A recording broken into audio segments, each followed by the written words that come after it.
Tiga tahap dalam kehidupan seorang wanita di mana kebutuhan akan pasangan menjadi lebih kuat. Realitas yang jarang dibahas, dijelaskan secara mendalam. Ada tiga periode yang sangat spesifik dalam kehidupan seorang wanita ketika keinginannya untuk memiliki hubungan romantis cenderung meningkat secara signifikan. Hal ini tidak terjadi secara kebetulan, bukan semata-mata emosional, tetapi juga bersifat psikologis dan biologis. Dan jika kamu adalah seorang pria yang tidak memahami fase-fase ini, kamu akan terus salah menafsirkan wanita berulang kali. Kebanyakan pria menganggap bahwa wanita merasakan keinginan untuk memiliki pasangan secara konstan sepanjang hidup mereka. Namun anggapan itu tidak benar. Penelitian ilmiah menunjukkan sesuatu yang sangat berbeda. Psikolog perkembangan dari institusi seperti Universitas Chicago yang mempelajari motivasi hubungan pada berbagai kelompok usia menemukan pola-pola yang jarang dibicarakan secara terbuka. Keinginan seorang wanita untuk memiliki pasangan tidak tetap sama, melainkan cenderung meningkat dalam tiga fase yang jelas dan dapat diprediksi. Dan apa yang ia cari di setiap fase benar-benar berbeda. Bahkan para peneliti pun terkejut dengan betapa jelasnya perubahan-perubahan ini muncul. Mari kita mulai dengan fase pertama, antara usia 18 hingga 22 tahun. Ini adalah tahap eksplorasi. Selama periode ini, korteks prefrontal, bagian otak yang bertanggung jawab atas perencanaan dan pengambilan keputusan jangka panjang, masih terus berkembang. Karena itu, fokus utamanya lebih tertuju pada masa sekarang. Ia tertarik pada pengalaman, kegembiraan, romansa, dan intensitas emosional. Pada tahap ini, ia biasanya belum terlalu memikirkan hasil jangka panjang. Yang paling penting baginya adalah apa yang terasa bermakna, menarik, dan menggairahkan pada saat itu. Ia belum tentu mencari hubungan yang permanen. Ia sedang membangun pengalaman emosional dan sosial. Tipe pria yang biasanya menarik perhatiannya di fase ini mencerminkan pola pikir tersebut.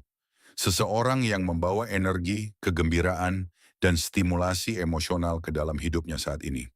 Namun semuanya mulai berubah secara signifikan pada fase kedua, sekitar usia 25 hingga 30 tahun. Di sini, keadaan hidup mulai berubah. Teman-temannya mulai menikah, keluarga mulai terbentuk, dan stabilitas jangka panjang menjadi lebih terlihat di lingkungannya. Pada saat yang sama, biasanya muncul rasa urgensi yang halus. Penelitian neurologis dan psikologis menunjukkan bahwa prioritas mulai bergeser ke arah pertimbangan jangka panjang, keamanan, keandalan, kestabilan emosional, dan potensi masa depan. Penelitian mengenai pola hubungan wanita, termasuk studi dari institusi seperti Universitas Columbia, menunjukkan bahwa selama fase ini standar penilaiannya berubah. Wanita yang pada usia 21 tahun lebih memprioritaskan kegembiraan, pada usia 28 tahun mulai lebih menghargai konsistensi dan keandalan. Jadi jika kamu pernah melihat seorang wanita tiba-tiba meningkatkan standarnya atau mengubah apa yang ia cari dalam hubungan, itu bukan kebetulan. Itu mencerminkan transisi psikologis yang alami.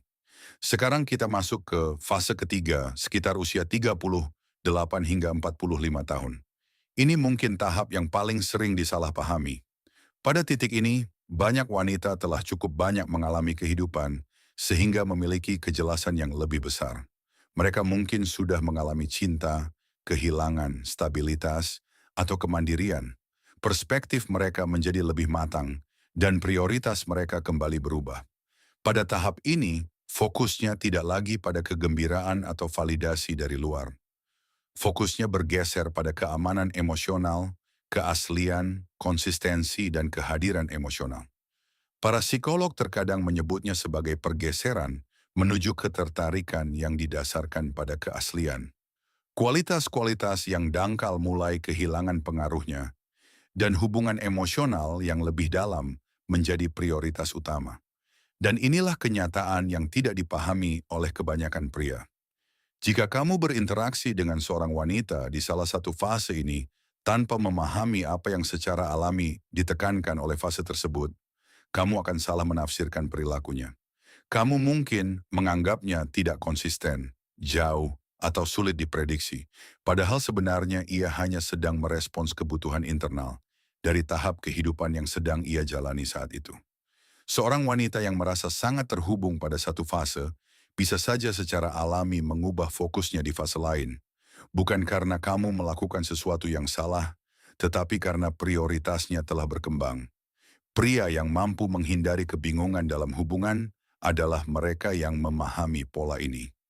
Mereka tidak hanya bergantung pada waktu yang tepat atau asumsi semata, tetapi pada kemampuan untuk memahami dan menyesuaikan diri dengan tahap emosional yang sedang dijalani wanita tersebut. Karena pertanyaan yang sebenarnya bukanlah apa yang ia inginkan. Pertanyaan yang sebenarnya adalah di tahap kehidupan seperti apa ia berada saat ini. Dan jika sudut pandang ini telah mengubah cara kamu melihat banyak hal, bagian berikutnya akan melangkah lebih jauh lagi dengan mengungkap sinyal-sinyal perilaku halus yang ditunjukkan wanita di setiap tahap, namun sepenuhnya diabaikan oleh kebanyakan pria.